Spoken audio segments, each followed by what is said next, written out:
Hi guys, in this video I'm going to show you how you can use the Google Earth Street View option.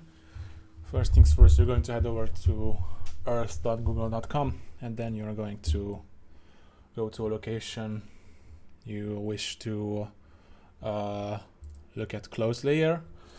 After you got the place you want to have a closer look, you can just tap this little man icon right here on the right hand side of the screen, and you can just go ahead and drop it wherever you want on the blue lines.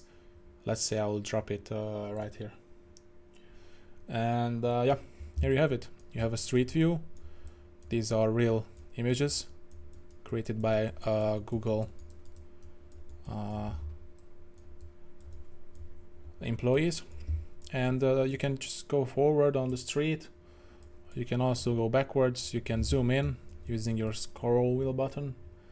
And yeah, here you have it. So that's it for this video, guys. Thank you for watching and see you in the next one.